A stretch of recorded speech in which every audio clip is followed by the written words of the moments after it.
Rivian just dropped an update on vehicle-to-home charging, and that's not all. The R2 is back in New York City, new June deals just launched, and Rivian raised $1.25 billion in green bonds. Plus, did MKBHD just tease a quad-motor review vehicle? There's a ton to cover this week, now let's dive in. First up, the Rivian R2 is officially back on tour. After being sidelined earlier this year due to transport damage, the R2 made its return this week in New York City. Thanks to so many of you who reached out, we now know that this is the same prototype, just with a fresh gray paint job. You can still spot traces of the original white paint inside the door jambs when they're open. Rivian didn't just give it a new coat though. They also relocated the charging port to the left side, which aligns with what we expect for the production model. And fun fact, courtesy of Rivian Tracker, this R2 prototype includes several 3D printed components, including the relocated NACS charge port.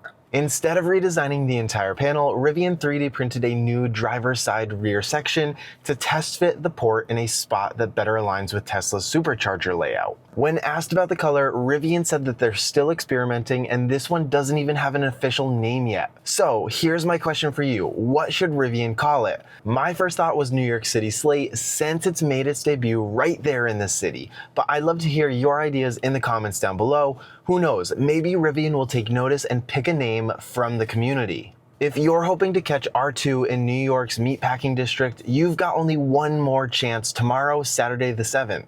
I'll actually be heading down to check it out in person, so if you spot me, feel free to say hi. I might even have a few stickers that I'm willing to hand out. And if you're enjoying this update, don't forget to subscribe and give the video a thumbs up. It really helps the channel and lets me keep bringing you the latest on all things Rivian. Now let's switch gears because Rivian just rolled out some new June offers, but are they actually worth it? You can now finance a new Dual-Motor R1T or R1S with the large pack or max battery and performance upgrade at 2.99% APR for 60 months. Just make sure to place your order by June 30th to lock it in. If you're trading in a vehicle, Rivian is still offering $3,000 off when you trade in any vehicle, no brand or model restrictions. And if you prefer to lease, the $7,500 EV lease credit still applies upfront on all R1T and R1S leases, no need to wait for tax season. And here's the newest deal, Rivian is now offering $5,000 in down payment assistance when you lease a Dual-Motor R1T or R1S with a large pack and a performance upgrade. That stacks with the $7,500 EV credit for a total of $12,500 in savings valid through June 30th. But honestly, I wish that Rivian would stop making the performance upgrade a required part of these deals. It feels like the savings are just being offset by the added cost. And if you're thinking about buying soon, keep in mind the quad motor and the 2026 model year updates seem to be right around the corner, and those should include the native NACS charging port, so it might be worth holding off for just a little bit longer. But if you are ready to buy, don't forget to use a referral code. It gets you $500 towards accessories at Rivian's Gear Shop. I'll drop mine on the screen right here and in the description below if you do need one. Speaking of what's coming next, we just got an exciting tease from none other than MKBHD, and it might be the first real look at a quad motor Rivian review unit. According to Rivian updates, MKBHD recently shared these two images on his Instagram story, and here are my key takeaways. First, this all but confirms that launch screen is making a comeback for the quad motor.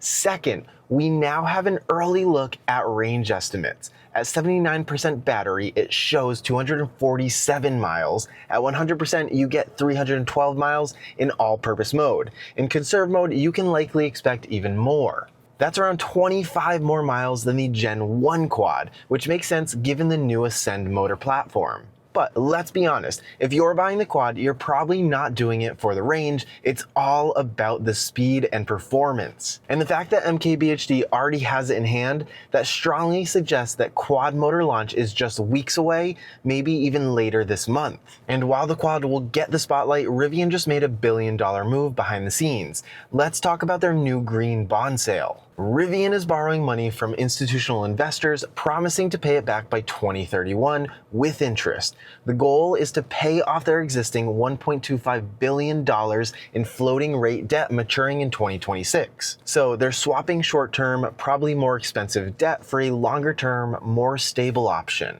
And because these are green bonds, the money has to go towards projects with environmental benefits, which fits Rivian's mission perfectly. But why now? Rivian's in growth mode.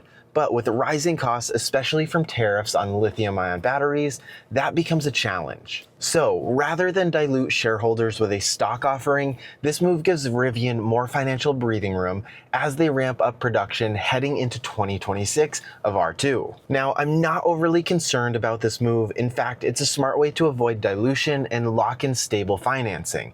But let's be real, it's still debt, and the real test will be how well Rivian uses this capital to scale production and drive demand. Next, Rivian just dropped a major update on something a lot of us have been waiting for: vehicle-to-home charging. This is the first real update we've had in over a year, and it's about time. In an interview with The Verge, Wasim confirmed that bidirectional charging is coming next year. So that means that your Rivian will be able to act as a mobile power generator, sending energy to power your home, charge other EVs, or run electronic devices during an outage or off-grid trip. This moves Rivian one step closer to turning its vehicles into true energy hubs and positions them strongly against the competition.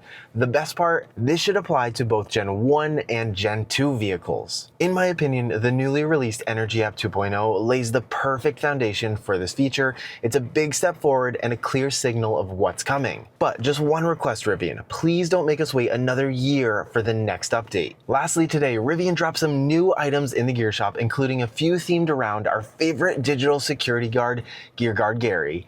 They also quietly launched an official Rivian store on Amazon, which is kind of interesting. I'm really not sure why yet. The listing looks nearly identical to the main gear shop.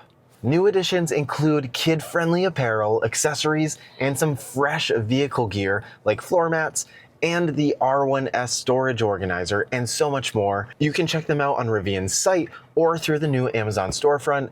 I might even run a test to see which one ships faster, so stay tuned for that. But that's it for this week's Rivian news. From the R2's New York City comeback to new deals, vehicle to home charging, and so much more, there's a lot to be excited about. If you found this helpful, be sure to like, subscribe, and drop a comment to let me know what you're most excited for, especially what you'd name that new R2 color. Thank you so much for watching, and remember, adventure is always out there.